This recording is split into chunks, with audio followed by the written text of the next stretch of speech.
जनता धोखा का बदला लेगी। मैं आपसे बड़ा स्पेसिफिक था कि रायबरेली अमेठी में वोट पड़ गए, ये हाई प्रोफाइल सीट है और ऐसा नहीं है। पूरे देश में चर्चा का विषय 3 मई तक, जब तक कांग्रेस ने कैंडिडेट नहीं दोनों सीटों से घोषित किए तब भी चर्चा में रही, और 3 तारीख से 18 तारीख तक चुनाव प्रचार जम के हुआ। खुद प्रियंका गांधी वहां जुटी रही, बीजेपी के बड़े बड़े नेता, कम से कम डिप्टी सीएम दोनों, सीएम, गृह मंत्री अमित शाह, मतलब पूरी हाईली इंटेंसिव तरीके से दोनों तरफ से बयानबाजी हुई और जीत के दावे। पुष्कर जी, वो उनको पता है कि वो सीट हारने जा रहे हैं।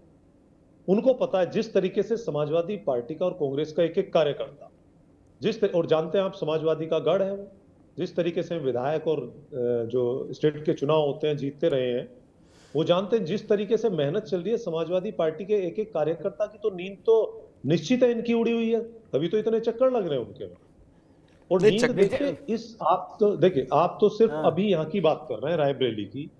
मैं आपको एक छोटा सा उदाहरण पश्चिम का देता हूं। आपने कभी देखा है कि पश्चिम में मुख्यमंत्री जी इतनी बार आए, एक एक गांव में 2-2 बार आ जाए, पड़ोस में आए और उसके पीछे 10 किलोमीटर। नहीं, अगर हमको मेहनत करनी है, ये कोई आपके मुख्यमंत्री, आपके नेता राष्ट्रीय अध्यक्ष दौड़े, आपके गठबंधन के लोग दौड़े, ऐसा नहीं है। जयंत चौधरी जिस दिन से एनडीए में गए हैं उन्होंने जम के मेहनत की है, मथुरा हो कोई।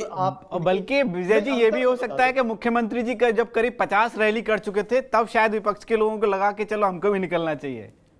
साजिद जी, अंतर समझिए हमारे जाने में गांव में और उनमें। आप बताइए, वो गांव में आए और संजीव बालियान संगीत सोम को लेकर के कमरे में बैठे रहे आधा घंटा, तो रैली करने आए क्या? वो समझाने हैं क्योंकि दोनों, अरे कम से कम उनके नेता एक साथ कमरे में बैठने को तैयार है। मैं इसको लोकतंत्र में मनभेद ना हो, नहीं है। आप तो जान ही नहीं पाए, आप चीफ व्हिप बनाए बैठे हुए थे। पुष्कर जी, वो इसलिए आए हैं क्योंकि उन्हीं का जो कोर वोटर समझा जाता है वो उनके विरोध में वोट किया उन्होंने।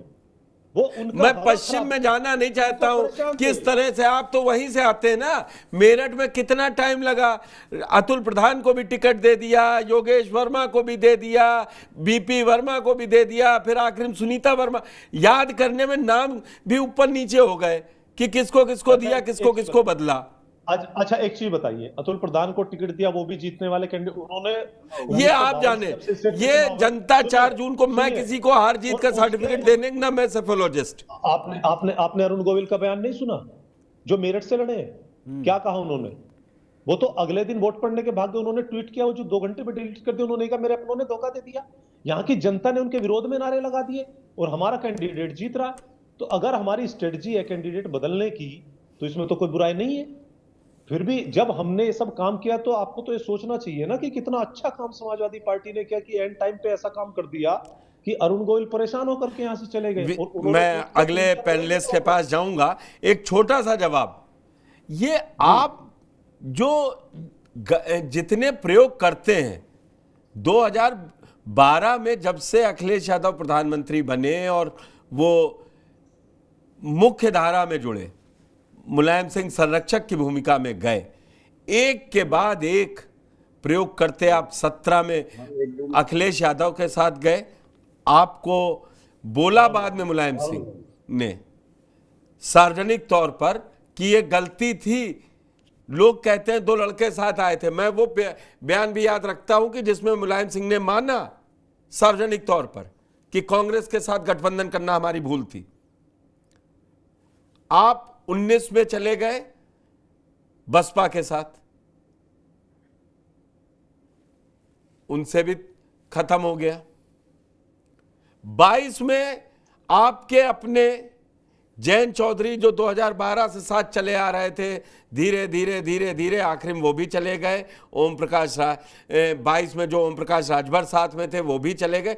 24 आते आते आपको दोबारा कांग्रेस के साथ इंडिया गठबंधन बना, देश में संविधान बचाना है, आरक्षण बचाना है, उसके नाम पर आप कांग्रेस के साथ खड़ा होना पड़ा, जिसके साथ आप देखिए जो एक मैं सवाल कर लूं, फिर कर लीजिए।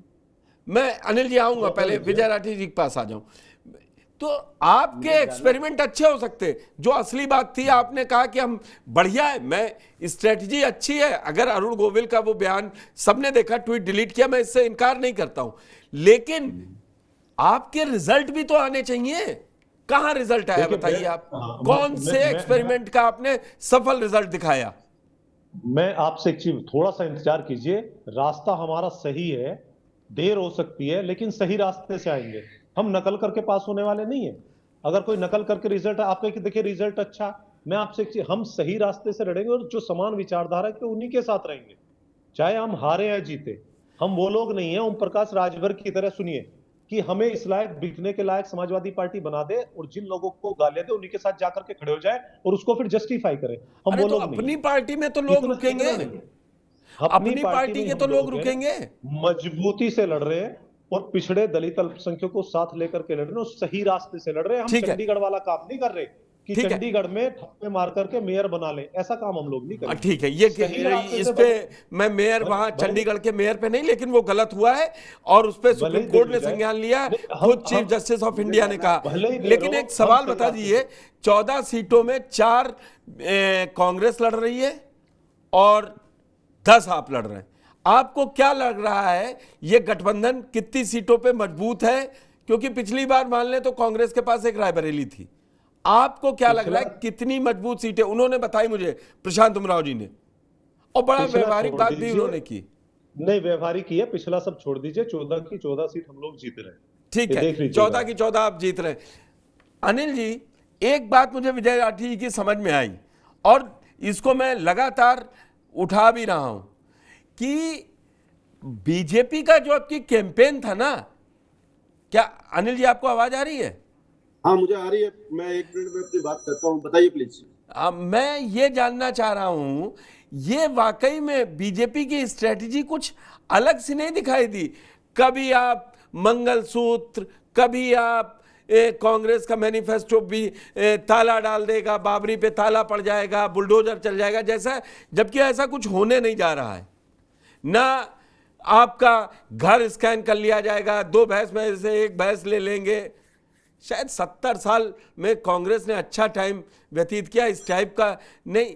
क्या हुआ जो एक नैरेटिव पे आप नहीं रुके, मतलब बीजेपी नहीं रुक पाई? आपका क्या विश्लेषण है उस पे? और इन 14 सीटों पे क्या, क्योंकि आपको मुझे मालूम पड़ रहा है पीसीआर से कि आपको जानना है, तो आप बता दीजिए। पुष्कर जी, अभी जो आपने बातें कही और इससे पहले जो भाजपा और सपा के साथ में बातें कही, इन सब का मतलब मैं एक ही बात निकालना चाहता हूँ। वजह क्या है कि भारतीय जनता पार्टी के नेताओं ने जो जो बातें की, वो सारी की सारी किसी न किसी एक विचारधारा को जोड़ करके बात कर रहे थे। चाहे वो रामलला की बात कर रहे हो, चाहे वो इस बात की बात कर रहे हो कि आर्थिक सर्वेक्षण करा के कांग्रेस क्या करने जा रही है। लेकिन इसका ये भी तो देखिए कि सपा ने, कांग्रेस ने कभी इसका ठीक ढंग से उत्तर नहीं दिया है। यानी उन्होंने कभी नहीं कहा कि रामलला तो जहां पे विराजमान है वो होके रहेंगे, उनको कोई नहीं हटा सकता। अरे भाई, उन्होंने तो 86 में ताला ही खुलवा दिया। राजीव गांधी ही थे ना जिन्होंने ताला खुलवाया था। मैं कुछ और कह रहा हूं।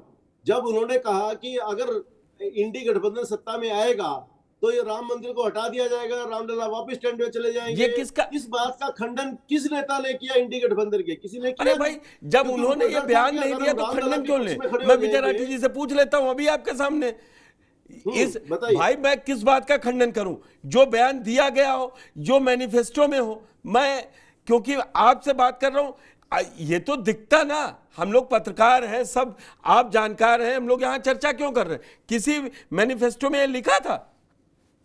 नहीं, मैं कुछ और कह रहा हूं। मेरा क्या कहना है, जब आपका कोई भी नेता कुछ बात कहता है, अगर वो अपनी बात पे 10 जगह एक ही बात कहता है, तो सामने वाली पार्टी का भी फर्ज बनता है कि उसको कंडेम करे, उसको बताए कि वो नेता झूठ बोल रहा है। एक केजरीवाल ने साजिद, आप पूछ लीजिए जो सवाल। आप विपक्ष का बहुत बड़ा ये एक आप कह सकते हैं बैरिकेड था कि बीजेपी ने जो इस तरह के मुद्दे जो भी लेके आए वो उस पिच पे गए ही नहीं खेलने। ये विपक्ष ने इस बार बहुत समझदारी से खेला था। इस बार मैं एक बात कह रहा हूं, बार-बार मुस्लिम आरक्षण, सियासत, राम मंदिर, इन तमाम मुद्दों पर आया जाए। और बीजेपी, जबकि काउंटर में इंडिया गठबंधन एक बात पे अड़ा रहा, बेरोजगारी भूलना मत, महंगाई भूलना मत, और ये आपका संविधान बदल देंगे। और संविधान बदलने वाला नैरेटिव को ना आप इसका विश्लेषण मुझे बताइए, मैं अभी पूछूंगा प्रशांत जी से भी। बीजेपी को देखिए, काउंटर जवाब देना पड़ा, अरे नहीं नहीं पुष्कर जी। नहीं, हम कहीं नहीं, मेरे जीते जी ये नहीं होने जा रहा, ये सब क्यों कहना पड़ रहा भाई? आप मैं ये कह रहा हमें हूं पुष्कर जी। बीजेपी की यूएसपी वो होती थी कि उसकी पिच पे आती थी कांग्रेस और समाजवादी पार्टी 2014 और 19 में। 2024 में उसको ये कहना पड़ रहा है कि नहीं नहीं, संविधान भी नहीं खत्म होने जा रहा है, कोई नहीं खत्म कर सकता है। जब 70 साल में गृह मंत्री ने कहा, अमित शाह जी ने, कि 70 साल में जब कांग्रेस नहीं खत्म कर पाई तो मोदी जी क्या खत्म करेंगे? आप मुझे यह बताइए, ये क्यों बताना पड़ा? और जमीन पे अब की ये मुद्दा है कि ये लोग संविधान बदल देंगे, उसमें सबसे बड़ा कारण क्या है? फैजाबाद से आपके उम्मीदवार लल्लू सिंह, नागौर से ज्योति मिर्धा, आपके अनंत हेगड़े, सांसद मैसूर के बीजेपी के अनंत हेगड़े ने कह दिया। भाई क्या जरूरत है कहने को? अरुण गोविल ने कह दिया। ये सारी जो बातें रहती हैं, शायद उनको जाना था। मैं प्रशांत जी, आप इसका जवाब दे सके तो बताइएगा, ये क्यों चेंज होता रहा? इतना ट्रैक चेंज क्यों होता रहा? अनम्यूट कर लीजिए आप। तरह का बयान जी, हाँ, अगर कोई ट्रैक चेंज नहीं हुआ है, कोई ट्रैक चेंज नहीं हुआ है, और अगर कोई किसी का इस तरह का बयान देता है तो व्यक्तिगत बयान है। हम लोगों को इस तरह की संविधान वाली को हमने तो राष्ट्रीय अध्यक्ष जी ने, अमित शाह जी ने सब चीजें क्लियर की हैं। और पिछली बार 8 बार संविधान संशोधन हुआ पिछले 10 सालों में, हर बार कांग्रेस उसमें साथ रही है। तो इस तरह को उसको इस तरह के प्रोपोगेट कर देना, और संविधान संशोधन इमरजेंसी लगा के देश में किसने किया, बिल्कुल। देश में सबको पता है। तो जिन लोगों ने किया उनके मुंह से इस तरह की बातें अच्छी नहीं लगती हैं। तो संविधान द्वारा ही कैबिनेट को शक्ति दी जाती है, और उसी कैबिनेट द्वारा पास ऑर्डिनेंस को राहुल गांधी एक सांसद द्वारा फाड़ दिया जाता है मीडिया के सामने, और वो लोग संविधान पे आज ज्ञान देते हैं, तो अच्छा नहीं लगता है। तो यही ये नैरेटिव बताना था ना, राहुल गांधी जी को, ये नैरेटिव बताते बताते बड़ा टाइम लग गया।